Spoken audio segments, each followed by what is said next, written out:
Counter claim. ठीक है, अब इसमें क्या होगा, ये इसमें हम लोग क्या पढ़ेंगे, आप लोग समझिएगा कि रिटन स्टेटमेंट जब प्लेंटिफ अपना प्लेंट सूट फाइल कर देता है, प्लेंट सबमिट कर देता है, तो उसके बाद उसके पास कितने दिन का टाइम होता है अपने समन्स भेजने का, ये पढ़ेंगे हम आगे वाले ऑर्डर में, और पीछे भी पढ़ चुके हैं उसको एक बार हम। और दूसरी बात ये कि डब्ल्यूएस फाइल करने के लिए डिफेंडेंट के पास कितने कितने दिन का टाइम होता है समन्स रिसीव करने के बाद। ठीक है, और अगर वो उस टाइम में फाइल नहीं कर पाता है तो आगे की प्रोविजंस क्या है, कोर्ट के पास क्या पावर है, वो क्या क्या कर सकती है, क्या टाइम एक्सटेंड कर सकती है, नहीं कर सकती है, और कर सकती है तो कितना कर सकती है। उसके बाद हम लोग देखेंगे कि जो मैंने आप लोगों को बताया था कि जो हम प्लांट लिखते हैं, जब हमने प्लांट का फॉर्मेट डिस्कस किया था, अभी भी किया, कल भी किया था, कि उसमें जो हम फैक्ट्स लिखते हैं स्टार्टिंग में वो पॉइंट के हिसाब से लिखते हैं। उसका रीजन क्या है आज आपको पता चलेगा डब्ल्यू के टर्म में। क्या है कि भाई जो फैक्ट्स लिखे हैं, जिस पॉइंट पे लिखे हैं, आपको एग्जैक्टली उसी सीरियल नंबर में अपना डब्ल्यू जब आप लिखेंगे, जब भी डिफेंडेंट अपना रिप्लाई लिखेगा तो उसमें उस पॉइंट के हिसाब से अपना रिप्लाई देगा। ठीक है, कौन सा पॉइंट पे वो एग्री करता है और कौन से पॉइंट पे वो डिनाई करता है। ठीक है, और डिनाई अगर वो नहीं करता किसी पॉइंट को तो उसका क्या इफेक्ट होगा, कोर्ट उसको क्या मानेगी। बात समझ रहे हैं आप लोग, कोई फैक्ट अगर किसी प्लेंट ने लिखा है कि भाई मुझसे इसने 1 लाख रुपए लिए, अब उस पॉइंट को उस पॉइंट पर कोई रिप्लाई नहीं दिया अपने डब्ल्यूएस में किसी डिफेंडेंट ने, तो कोर्ट उस पर क्या मानेगी। अगर वो कहता है कि नहीं मैंने नहीं लिए, तो उसको डिनाई करना पड़ेगा कि दिस फैक्ट इज डिनाइड। ठीक है, और उसके बाद उसको स्पेसिफिक रीजन देना पड़ेगा।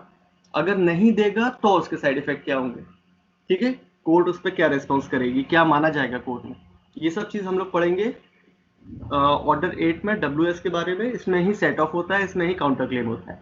यदि देखते हैं ऑर्डर 8 का जो रूल 1 है वो सीधे सीधे बताता है डब्ल्यूएस के बारे में। वो कहता है कि भाई डब्ल्यूएस फाइल जो करना है, written statement to be filed by the defendant within 30 days from the date of service of summons. जिस दिन उसके पास समन्स पहुंच गए उस दिन से उसका टाइमर शुरू हो जाता है 30 डेज का। 30 डेज के अंदर उसको वो प्लान पूरा पढ़ के उसका डब्ल्यूएस तैयार करके कोर्ट में प्रेजेंट हो जाना चाहिए, अपियर हो जाना चाहिए। अगर आप अपियर नहीं होते हैं तो उसके बारे में हमको दे रखा है ऑर्डर 9। ऑर्डर 9 में appearance and non appearance of the parties, वो दोनों के लिए है, प्लेंटिफ और डिफेंडेंट के लिए। तो सारे ऑर्डर्स जो लगे हुए हैं एक सीक्वेंस में लगे हुए हैं। बहुत सारे लोग कहते हैं कि भाई सीपीसी कैसे पढ़नी है, हमें समझ में ही नहीं आता। ठीक है, तो एक दूसरे से लिंक है, एक स्टोरी की तरह इसको पढ़िए समझिए, एक सीक्वेंस दे रखा है यहाँ पे। कुछ ऑर्डर्स बीच में ऊपर नीचे हैं लेकिन बाकी सब सीक्वेंस में है। तो समन्स मिलते ही डिफेंडेंट को 30 डेज का टाइम मिलता है। 30 डेज के अंदर उसको कोर्ट में प्रेजेंट होना है और प्रेजेंट होने के साथ में डब्ल्यूएस भी फाइल कर देना है। ये नहीं कि सिर्फ आगे प्रेजेंट हो गया, अटेंडेंस लगा दी, ऐसा नहीं है। और अगर ऐसा करता है 30 डेज हो गए, डब्ल्यूएस फाइल नहीं करी है लेकिन प्रेजेंट हो गया, तो क्या होगा, उसके लिए आएगा सेकंड वाला point, it can be further extended for a maximum period of 90 days from the date of summons.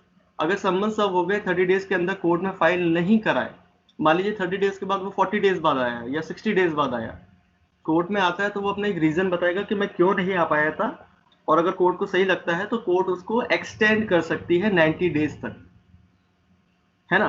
Otherwise क्या होगा, अदरवाइज वो एक्स पार्टी कर देगी।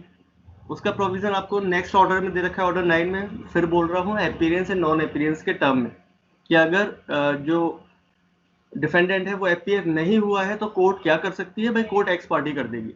किस रूल में करेगी आगे हमको पता चलेगा नेक्स्ट ऑर्डर में। तो ये ध्यान रखिएगा, ये 2 एमसीक्यू के क्वेश्चन है, दोनों पॉइंट्स डायरेक्ट एमसीक्यू के आंसर की फॉर्म में आपको दे दिए। ये डब्ल्यूएस समन्स के बाद कितने दिन का टाइम मिलता है डिफेंडेंट को, 30 डेज का। एमसीक्यू ऑब्जेक्टिव क्वेश्चन है ये। ठीक है, इसको लिख लीजिए, याद कर लीजिए, समझ लीजिए। और कोर्ट के पास कितनी पावर है, कितने दिन तक एक्सटेंड कर सकती है, वो कर सकती है 90 डेज तक। ठीक है, अब जो अगला ऑर्डर है इसके, ऑर्डर 8 का जो अगले रूल है 3, 4 एंड 5, उन तीनों को हमें एक साथ पढ़ना है, जिसमें से 4 को अलग पढ़ना है और 3 और 5 को बिल्कुल ही एक साथ पढ़ना है। दोनों में एक ही बात कह रखी है, डिनाइल टू बी स्पेसिफिक। यानी कि जो अगर आप किसी पॉइंट से, किसी फैक्ट के, प्लेंटिफ के किसी प्लेंट के किसी फैक्ट से अगर आप सेटिस्फाई नहीं है, एग्री नहीं करते, तो आपको क्लियरली उसको डिनाई करना है। ठीक है, साफ साफ मना करना है, उसमें वहां पे लिखना है आपको अपने डब्ल्यूएस में कि इस पॉइंट से मैं डिनाई करता हूं। It includes the provision of specific deny. ठीक है, क्लियरली मना करना है आपको, वहां लिखना पड़ेगा। आपको बातें घुमानी फिरानी नहीं है, डायरेक्ट मना करने के नहीं, मैं इसको डिनाई करता हूँ, ये फैक्ट मेरी नजर में सही नहीं है। चलिए, अब इसके थोड़ा सा और उसने प्रोविजन बोला है, स्पेसिफिक डिनाइल के प्रोविजंस, तो वो क्या होते हैं, प्रोविजंस क्या है, वो बता रखे हैं हमें रूल 5 में। 3 के बाद मैं 5 पढ़ रहा हूँ क्योंकि 3 और 5 को एक संग पढ़ना है। 5 में बताया गया है और उसकी डिटेलिंग करी गई है रूल 5 में। 3 में बताया गया है रूल 3 में, और रूल 5 में उसकी डिटेलिंग करी गई है, और उसके बाद बताएंगे हमें रूल 4 भी। तो रूल 5 कहता है आपका स्पेसिफिक डिनाइल का मतलब क्या है। Specific denial means to be clear and respond directly. वही मैं बात कह रहा हूँ, बातों को घुमाना फिराना नहीं है। अगर आप एग्री करते हैं तो यस करिए, एग्री नहीं करते तो नो कर दीजिए। ठीक है, डिनाई कर दीजिए, जिसका मतलब है कि आप क्लियरली उसको बता रहे हैं। अब इसमें एक चीज और है, implies that it shall not be sufficient for a defendant in his written statement to deny generally the grounds alleged by plaintiff, but he must deal specifically with each allegation of fact of which he does not admit the truth except damages. Damages के facts को आप deny में explanation नहीं देंगे, लेकिन उसके अलावा जितने भी एलिगेशंस आप पे लग रहे हैं, बात समझिएगा मैं क्या बोलना चाह रहा हूँ, प्रैक्टिकली इसको इमेजिन करने की कोशिश करिए। जो भी आप पे एलिगेशन लगाया प्लेंटिफ ने अपने प्लेंट में, आपने सपोज वहां पे लिखा हुआ है पॉइंट नंबर 3 में, प्लेंट के पॉइंट नंबर 3 में लिखा हुआ है कि धृष्टि मैम ने मुझसे, धारित्री मैम ने मुझसे 1 लाख रुपीज लिए थे। ठीक है, और उसके बाद मैंने वो थर्ड पॉइंट कंप्लीट कर दिया। अब मैं आ गया फोर्थ पॉइंट पे, फोर्थ पॉइंट पे कुछ और लिखा है, फिफ्थ पॉइंट पे कुछ और लिखा है। अब धारित्री मैम ने डब्ल्यूएस तैयार कर रही है मेरे अगेंस्ट, तो डब्ल्यूएस में वो क्या लिखेंगी, वो सिर्फ इतना नहीं लिखेंगी कि ये कहना गलत है कि भाई मैंने इनसे 1 लाख रुपीज लिए थे। ठीक है, अब इसी डिनाई को रूल 5 कहता है कि आपको स्पेसिफिक डिनाइल करना है। ठीक है, तो आप उसमें पूरा लिखेंगे कि यह कहना गलत है कि मैंने इनसे 1 लाख रुपीज लिए थे। अब इसमें स्पेसिफिक कैसे करेंगे, इसको एक्सप्लेन करेंगे आप थोड़ा सा, कैसे कि इसकी जगह मैंने इनसे सिर्फ 50,000 रुपीज लिए थे। है ना, यह कहना गलत है कि मैंने इनसे 1 लाख रुपीज लिए थे, जबकि मैंने इनसे सिर्फ 50,000 रुपीज लिए थे। ये होगा एक स्पेसिफिक डिनाइल। आप उसमें अपना फैक्ट भी जोड़ रही है कि ये चीज गलत है कि 1 लाख रुपीज नहीं थे, ये फैक्ट गलत है कि 1 लाख रुपीज लिए थे, मैंने सिर्फ इनसे 50,000 रुपीज लिए थे। ये पूरा आप लिखेंगे थर्ड नंबर के पॉइंट पे, against my third number allegation. ठीक है, ये बात कहना चाहता है rule 5 specific denial. Every allegation of fact in the plaint, if not denied specifically or not admitted sir by, हाँ जी मैम। सर जो एक्सेप्ट डैमेज वो पॉइंट थोड़ा समझा दीजिए। मैम देखिए, डैमेजेस कोई एलिगेशन नहीं है, डैमेजेस ज्यादातर प्रेयर में आता है। जैसे कि आप मेरे घर पे रेंट पे रह रहे हैं 10 साल से, है ना, आप मेरे घर पे 10 साल से रेंट पे रह रहे हैं, और जो अब आप 10 साल हो गए आपको रहते रहते, तो मेरे घर में कुछ तो डैमेजेस हुए होंगे ना। आपने Yes, 10 जगह पेंटिंग टांगी होंगी, थोड़ा सा मॉडिफिकेशन किया होगा, कुछ दीवार में एक आध गड्ढा हो गया होगा, पेंट पुराना हो गया होगा, कहीं का सीमेंट का प्लास्टर उसका निकल गया होगा, कुछ नहीं उससे डैमेजेस हुए होंगे। कहीं की yes, sir. पाइपलाइन खराब हो गई होगी, कहीं कोई पाइपलाइन चोक हो रही होगी इतने टाइम में। तो वो डैमेजेस कोर्ट डिसाइड Oh, करती है, वो तो एक जनरल एलिगेशन है, कोई पर्टिकुलर उस केस में okay, अलग से नहीं बना रहे। जी, okay, sir. उसके बाद आता है अगला पॉइंट, इसी में बोलता है every allegation of fact in the plaint if not denied specifically और not admitted by the defendant it shall be taken to be admitted. बहुत ध्यान रखिएगा इस पॉइंट का, साफ साफ कह रहा है वो कि मान लीजिए आपने डब्ल्यूएस लिखा और आप नई नई लॉयर बने हैं, अभी अभी आप डब्ल्यूएस तैयार कर रहे हैं, प्लेंट की कॉपी आपके सामने रखी है, उसमें से कंपेयर कर करके आप अपना डब्ल्यूएस तैयार कर रहे हैं। आपने गलती से कोई पॉइंट छोड़ दिया, ठीक है, किसी पॉइंट को आपने रेस्पॉन्स नहीं किया, ना ही उसको एक्सेप्ट किया, ना ही उसको एडमिट किया, और ना ही उसको डिनाई किया। जब वो कोर्ट में जाएगा, कोर्ट उसके जब फैक्ट एंड इश्यू बनाएगी, उसको कंपेयर करेगी, और उस पॉइंट का आपने कोई रेस्पॉन्स नहीं किया, तो लॉ ये मानेगा, कानून ये कहता है इस पॉइंट के अकॉर्डिंग कि वो लॉ आपका एडमिटेड माना जाएगा, कि आपने उसको एडमिट कर लिया है। अब जैसे मैं उसी 1 लाख वाले पॉइंट को कहता हूं, मैंने थर्ड पॉइंट पे लिखा कि इनने मुझसे मंडे को 1 लाख रुपीज लिए थे, और सेकंड पॉइंट लिखा मैंने कि ट्यूसडे को मुझे वापस करने का इन्होंने प्रॉमिस किया था। ठीक है, अब आपने थर्ड पॉइंट पे 1 लाख रुपीज मैंने लिए थे, इस पॉइंट पे आपने कुछ नहीं बोला, बस आपने फोर्थ पॉइंट का रिप्लाई कर दिया अपने थर्ड पॉइंट बनाकर। क्या कि मैंने मंडे को वापस करने का प्रॉमिस नहीं किया था, मैंने सैटरडे को वापस करने का प्रॉमिस किया था आफ्टर 5 डेज या 6 डेज। ठीक है, तो कोर्ट ये प्रिज्यूम कर लेगी अकॉर्डिंग टू दिस लॉ कि ये बात तो आप एडमिट करती हैं या करते हैं कि आपने 1 लाख रुपीज लिए थे। क्लियर हो गया? तो यही वो कह रहा है कि अगर आपने अपने डब्ल्यूएस में आपने प्लांट के किसी पॉइंट को रेस्पॉन्स नहीं किया है, ना ही एडमिट किया ना ही डिनाई किया, तो कोर्ट ये प्रिज्यूम कर लेगी कि आप उस फैक्ट को एडमिट करते हैं। चलिए, साउ सर क्लियर हो रहा है?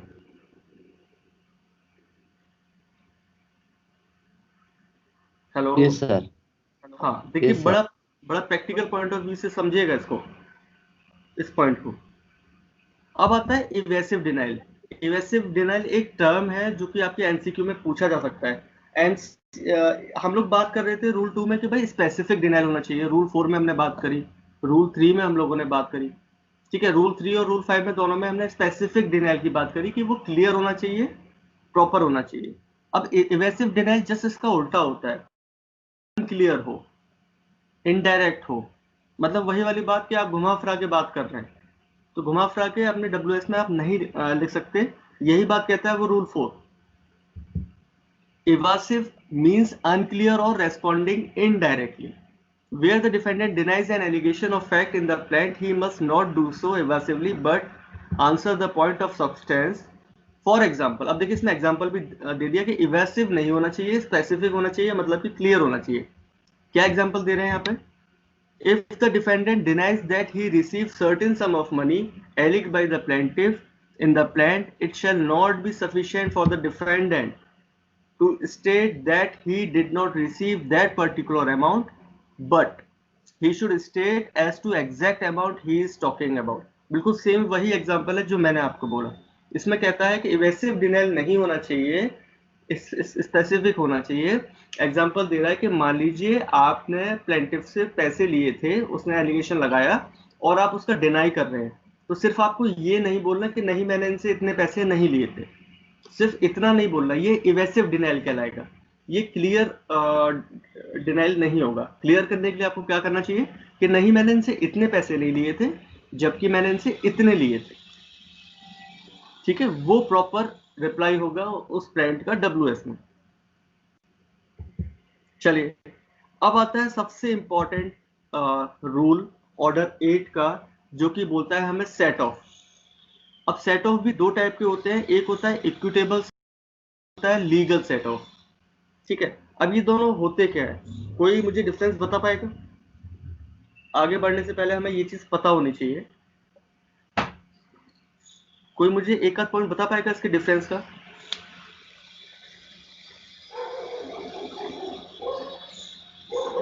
नाम पढ़ के समझ में तो आ रहा है सबको कि भाई कुछ कुछ ऐसा होगा, माइंड में कुछ ना कुछ थॉट्स तो आ रहे होंगे सबके, लेकिन है क्या? चलिए मैं क्लियर कर देता हूँ। देखिए, इक्विटेबल सेट ऑफ वो होती है जिसमें कोर्ट अपने डिस्क्रिप्शन पे डिपेंड करता है, कोर्ट की डिस्क्रिप्शन पे डिपेंड करता है कि भाई ये मतलब इसको भी कुछ ना कुछ मिलना चाहिए, तो इसको इतना मिल जाता है या इसको इतना मिल जाए। ठीक है, मतलब कि जस्टिस हो जाना चाहिए कि इतना तो हक इसका बनता है, इतना राइट तो इसका बनता है, इतना इसको दे दे रहे हैं रिवॉर्ड और इतना इसको दे दे रहे हैं रिवॉर्ड। ये तो हो गया इक्विटेबल, मतलब एक बराबर सा समझौता करवा देती है कोर्ट। ठीक है, लेकिन एक होता है legal set of. Legal set of का जो 2 पॉइंट है, वो पहला ये है जो लीगली एक्सेप्टेबल हो, जो लीगल राइट है, जो लीगल क्लेम है, और दूसरी बात ये कि जो लीगल, जो रिटेन में जो एविडेंस है जिसके, है ना, जिसको आप क्लेम कर सकते हैं लीगली, वो कहलाते हैं legal set of.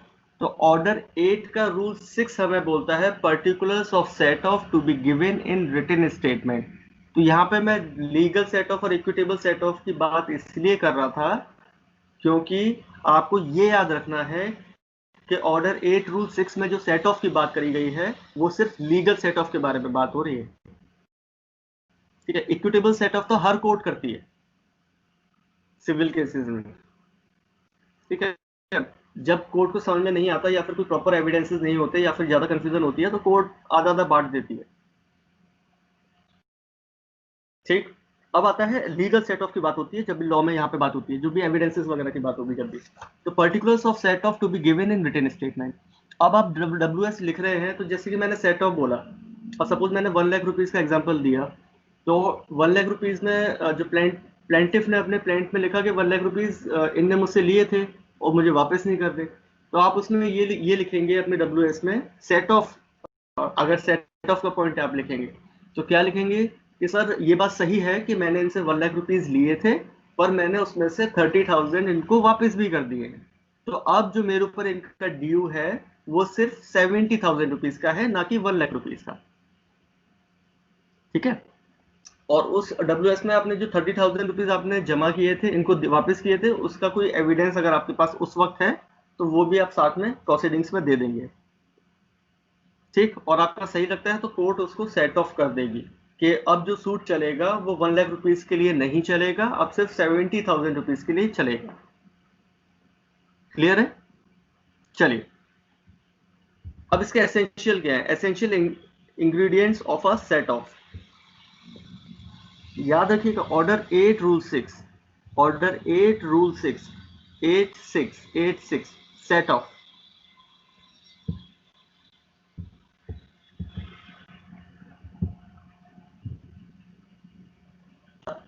Ascertainment of amount is necessary. भाई सेट ऑफ तो आप तभी करेंगे ना जब आपको पता हो कि एग्जैक्टली अमाउंट क्या है। जो हमने जैसे मैजने प्रॉफिट है या फिर कल हमने पढ़ा था मनी सूट, ऐसे भी होते हैं जिनमें आप अप्रोक्सीमेट निकालते हैं, एग्जैक्ट अमाउंट नहीं निकाल पाते। सेट ऑफ तभी हो पाएगा जब आप एग्जैक्ट अमाउंट निकाल पाए, ठीक है, कि भाई इतने रुपीज मैंने इनसे लिए थे और उसमें से इतने वापस कर दिए, इतने रह गए। Amount should be legally recoverable, ये मेन पॉइंट है लीगल सेट ऑफ का, और ये पूरा rule he legal set of के ऊपर है, इक्विटेबल सेट ऑफ के ऊपर नहीं है। जो अमाउंट लीगली रिकवरेबल है उसी को बोलते हैं legal set of. Both parties must claim the amount in the same character. Same character का मतलब है कि एक ही सूट में एक ही सब्जेक्ट मैटर में दो पार्टी हैं, एक प्लेंटिफ है एक डिफेंडेंट है, दोनों एक दूसरे के अगेंस्ट में क्लेम कर रहे हैं अपना अपना अमाउंट, तो वही उसी केस में ही वो सेट ऑफ हो सकता है, ठीक है। दो अलग अलग पार्टीज हों, मतलब अलग अलग सूट हो और अलग अलग पार्टीज हो, तो उनके बीच में सेट ऑफ थोड़ी ना होगा। सेम पार्टीज होनी चाहिए, सेम सूट होना चाहिए, सेम सब्जेक्ट मैटर होना चाहिए, या मैं कहूँ ड्यूरिंग द सेम ट्रांजेक्शन वो होना चाहिए suit. Defendant at first hearing and not afterwards unless court permits can present written statement with set off।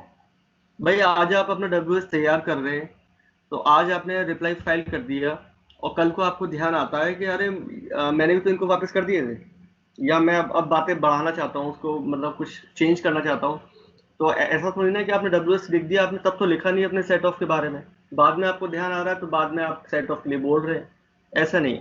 और अगर ऐसा करना भी है तो आपको कोर्ट से परमिशन लेनी पड़ेगी कि पहले हमने क्यों नहीं फाइल किया, रीजन बताने पड़ेंगे, एप्लीकेशन देनी पड़ेगी, एप्लीकेशन देके परमिशन लेनी पड़ेगी कोर्ट से, बाद में अगर आप अपना सेट ऑफ क्लेम कर रहे हैं तो, ठीक है। चलिए अब क्या होगा, इफेक्ट ऑफ सेट ऑफ क्या होगा, ये चीज ध्यान रखने वाली है। देखिए दोनों में है काउंटर क्लेम, अगला रूल आएगा हमारे पास, और एक सेट ऑफ। एक चीज ध्यान रखिएगा जो इस पॉइंट में आने वाली है, जो कि कहते हैं हम लोग effect of set off. The written statement shall have the same effect as a plaint. ध्यान रखिए, अगर किसी, देखिए ये चीज काउंटर क्लेम पे भी अप्लाई होती है, वो क्यों होती है इसका रीजन काउंटर क्लेम के लास्ट वाले पॉइंट में आपको मालूम पड़ जाएगा। तो याद रखने वाली चीज क्या है कि अगर किसी WS में कोई सेट ऑफ है तो उसको भी court as a plaint treat करेगी कि ये डिफेंडेंट का प्लेंट है। बोलने को तो WS ही बोलेंगे उसको प्रैक्टिकली, लेकिन वो उसको ट्रीट करेगी एज अ प्लेंट। क्यों ट्रीट करेगी? The written statement shall have the same effect as the plaint in a cross suit so as to enable the court to pronounce a final judgment in respect of both the original claim, क्योंकि वो defendant का claim है, ठीक है। तो दोनों को compare करके दोनों को प्लेंट की तरह ट्रीट करेगी, और जब जजमेंट लिखने बैठेगी तो दोनों को सामने रखेगी खोल कर, दोनों की क्लेम्स, और दोनों को क्लेम्स को ध्यान में रखते हुए अपना जजमेंट करेगी फिर वो। And in respect of set of, but this shall not affect the lean upon the amount decreed of any pleader in respect of the cost payable to him under the decree। चलिए ये थोड़ा detailing हो जाएगी। अब आता है अगला counter claim. Counter claim याद रखिएगा, ये बाद में ऐड किया गया है इसमें ऑर्डर 6 रूल ए, और सॉरी ऑर्डर 8 रूल 6 ए, ठीक है। और ऑर्डर 8 रूल 6 है सेट ऑफ 8, ऑर्डर 8 रूल 6 ए है हमारा काउंटर क्लेम। तो एक है खाली 6 और एक है 6 ए। एक मिनट जरा होल्ड करिएगा।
हाँ जी,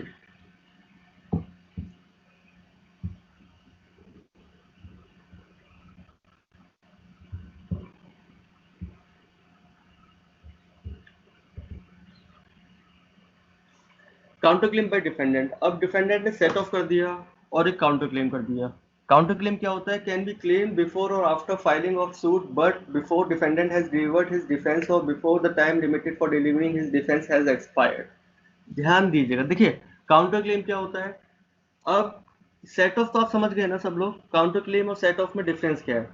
भाई आपने मुझसे 1 लाख रुपीज लिए और 20,000 रुपीज वापस कर दिए, मैंने आपके अगेंस्ट सूट फाइल करा 1 लाख रुपीज का, आपने सेट ऑफ करवाने की कोशिश करी कि मैंने 20,000 तो मैंने रीपेमेंट मतलब वापस कर दिए थे इनको, तो आप सिर्फ 80,000 रुपीज का सूट फाइल कर सकते हैं।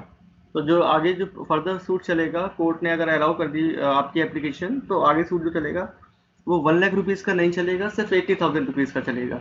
अब वही काउंटर क्लेम क्या होता है? काउंटर क्लेम होता है सपोज कि अब इसको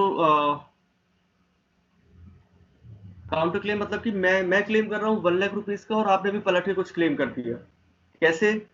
कि सपोज आपने मुझसे 1 लाख मैंने आपको 1 लाख रुपीज दिए, ठीक है। इसके बदले में आपने मुझे अपना घर दे रखा है रेंट पे, कि ये मैं आपसे लोन ले रहा हूँ और तब तक आप मेरे घर को अपने पास रखिए, कुछ ऐसा मॉर्गेज टाइप का कुछ भी। तो मैंने आपके घर पे पार्टीशन कर लिया, ठीक। तो मैंने आपके अगेंस्ट सूट भी फाइल कर दिया फिर बाद में कि भाई मुझे 1 लाख रुपीज इनसे दिलवाइए। तो आपने काउंटर क्लेम करा कि सर मैं इनको 1 लाख रुपीज तभी दूंगा जब ये पहले मुझे इनसे मेरा घर दिलवाइए वापस, या कोई भी चीज जो मैंने आपकी कार उठा के रख ली, आपकी बाइक रख ली मैंने उठा के, कुछ भी ऐसी चीज रख ली, या आपकी प्रॉपर्टी के डॉक्यूमेंट मैंने रख लिए, या आपकी कोई ज्वेलरी मैंने रख ली, उसके बदले में छीन लिया आपसे जबरदस्ती, है ना। तो आप काउंटर क्लेम करेंगे कि सर मेरी पहले ये तो दिलवाइए, मैं तो देने को तैयार हूँ इनको। तो वो कहलाता है काउंटर क्लेम। और काउंटर क्लेम भी आप कब कर सकते हैं? इसमें साफ साफ कहता है कि भाई अगर आपके अगेंस्ट में कोई सूट फाइल हो गया है और आपको काउंटर क्लेम करना है, तो या तो अपने WS में आप लिखिए काउंटर क्लेम के बारे में, है ना, या WS से पहले भी आप एक काउंटर क्लेम की एप्लीकेशन दे सकते हैं, ठीक। लेकिन WS के मतलब जब भी आप डिफेंस, WS क्या होता है? एक डिफेंस होता है आपका, तो आप अपने डिफेंस देने से पहले या डिफेंस देने के टाइम तक ही आप काउंटर क्लेम कर सकते हैं, उसके बाद में नहीं कर सकते। क्लियर है? तो ये डिफरेंस है काउंटर क्लेम में और सेट ऑफ में। Effect of discontinuance of suit. जी मैम। सर पहले कैसे, वो थोड़ा समझा दीजिए।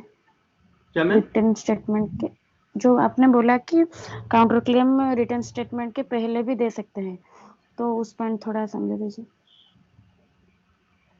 मैम देखिए, डिफेंस आपका होता है WS, रिटन स्टेटमेंट, आप जो भी डिफेंस दे रहे हैं अपना, है ना? आप काउंटर क्लेम पहले भी कर सकते हैं, और इसमें तो यहाँ तक लिखा हुआ है, जो कि लाइन मुझे खुद समझ में नहीं आ रही, कि आप प्लेंटिफ के सूट फाइल करने से पहले भी आप काउंटर क्लेम कर सकते हैं। अगर ये चीज अरुंधति मैम को पता हो तो मैम प्लीज आप एक्सप्लेन कर सकती हैं क्या?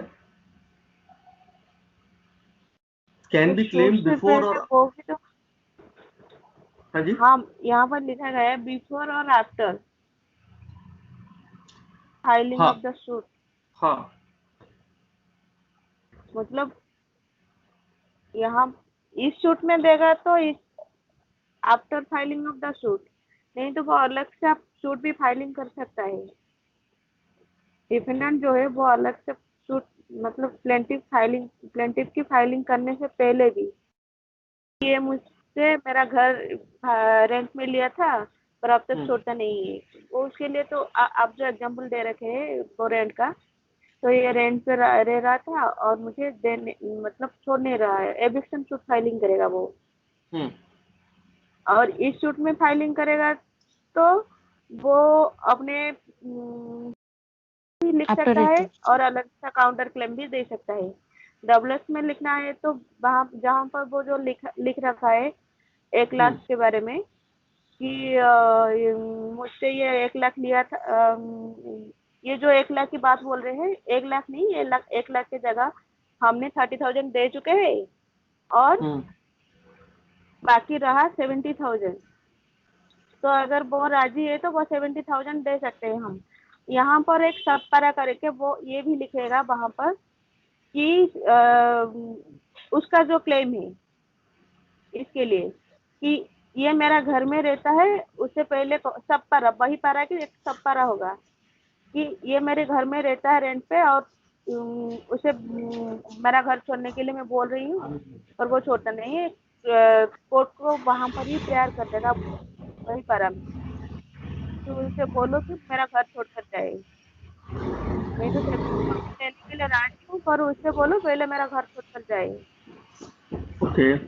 तो आपने स्टार्टिंग में देखिए एक बात आपने बोली थी कि जो अभी प्लेंटिफ है वो इससे पहले जो सूट फाइल हुआ होगा उसमें डिफेंडेंट होगा, है ना? अगर वहां पर तो डिफेंडेंट, काउंटर फिर क्लेम का वहां अगर पर पहले भी डिफेंडेंट एक जो है सूट वो फाइल हो गया है, प्लेंटिफ हो जाएगा। हाँ, यहाँ पर तो और एक किया गया है sir, counter claim shall have the same effect as a cross suit, मतलब और एक शूट बन जाता है वो। मैं वही कह रहा हूँ, जो नेक्स्ट वाले सूट में जो प्लेंटिफ है उसने पहले वाले सूट में ही क्यों नहीं फिर वो काउंटर क्लेम फाइल कर देना, तो अलग से सूट फाइल करने की जरूरत ही क्या है? बस वही काउंटर क्लेम में भी हो जाएगा, कोई दिक्कत हाँ, नहीं। चलिए ठीक है, इसको थोड़ा सा और डिटेल में पढ़ना पड़ेगा। चलिए। एविक्शन उस की फाइलिंग कर सकता है।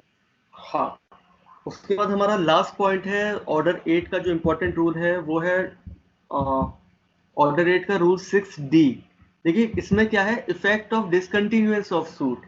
ठीक है, जब सूट डिसमिस हो जाए है या डिसकंटिन्यू हो जाए है तो उसके क्या इफेक्ट होगा। अब इसको याद कैसे करना है कि भाई ऑर्डर 6 पढ़ा हमने, ऑर्डर 8 का रूल 6 पढ़ा हमने, सेट ऑफ। ऑर्डर 8 का रूल 6A पढ़ा हमने, काउंटर क्लेम, उसी का है 6D। अब डी से यहाँ पे डिसकंटिन्यूएंस है, इसलिए डी से डी याद करने में आसानी होगी आप लोगों को। अब इसमें होता क्या है, क्या इफेक्ट होंगे अगर सूट डिसकंटिन्यू हो जाए। Where the suit of plaintiff is stayed, discontinued or dismissed, the counterclaim may nevertheless be proceeded with। ठीक है, क्या मतलब है इसका अरुंधति मैम?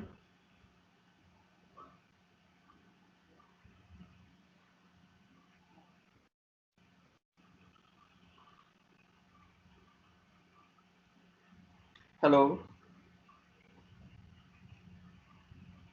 सर यहाँ पर ये बोला है अगर सूट ही डिसमिस हो जाए, प्लेंटिफ अगर प्रेजेंट ना हो तो सूट डिसमिस हो जाता है, डिसकंटिन्यू हो गया या डिसमिस हो जाता है। तो वहां पर काउंटर क्लेम का यहाँ पर लिखा है द काउंटर क्लेम में नेवरदलेस बी प्रोसीडेड विद। अगर सूट का कोई वैल्यू नहीं रहा था, काउंटर क्लेम का क्या बात कहाँ से आ गया? हाँ मगर सर ठीक मैं है। ये केस फाइलिंग कर रही हूँ, मेरा केस डिसमिस हो गया, आप काउंटर क्लेम दे रहे हो, मेरा सूट ही नहीं है तो काउंटर क्लेम का क्या वैल्यू होता है? एग्जैक्टली ठीक है, जब क्लेम ही नहीं है तो काउंटर क्लेम कहाँ से आ जाएगा? तो इसलिए अगर सूट डिसमिस हो जाता है by the default of plaintiff, और डिसमिस तो तभी होगा जब प्लेंटिफ का डिफॉल्ट होगा, और अगर डिफेंडेंट का डिफॉल्ट होगा तो सूट का क्या हो जाएगा? कोई बता सकता है मुझे अरुंधति मैम को छोड़ के? धारित्री मैम आप ट्राई करिए। क्वेश्चन रिपीट करता हूं, अगर प्लेंटिफ के डिफॉल्ट पे सूट डिसमिस हो जाता है तो डिफेंडेंट के डिफॉल्ट पे सूट का क्या होता है? थोड़ा ट्राई करिए। Sir expertise. हाँ, एक्स पार्टी हो जाता है। ठीक है, और यहाँ पे डिफॉल्ट का मतलब क्या है? मैंने क्वेश्चन में 2 बार यूज किया कि प्लेंटिफ के डिफॉल्ट पे सूट डिसमिस हो जाता है, तो डिफेंडेंट की डिफॉल्ट पे सूट एक्स पार्टी हो जाएगा। यहाँ पे डिफॉल्ट का मतलब क्या जा रहा है, क्या समझ पा रहे हैं सर आप? एब्सेंट। हाँ एब्सेंट। हाँ जी, ठीक है। डिफॉल्ट एक दो वजहों से और भी होता है, जैसे कि आपने संबंध सर्व नहीं करे, अभी आगे पढ़ेंगे हम लोग। अगर आपने संबंध सर्व नहीं करे हैं, प्लेंटिफ अगर संबंध सर्व नहीं कर पा रहा है, प्रॉपर सर्विस नहीं कर पा रहा है, सफिशिएंट सर्विस नहीं कर पा रहा है, तो सूट डिसमिस हो जाएगा। और अगर संबंध प्रॉपरली सर्व्ड हो चुके हैं और डिफेंडेंट अपियर नहीं हो पा रहा है तो सूट फिर एक्स पार्टी हो जाएगा। ठीक है, इसको हम पढ़ेंगे ऑर्डर 9 में। क्लियर हो गया? Yes sir.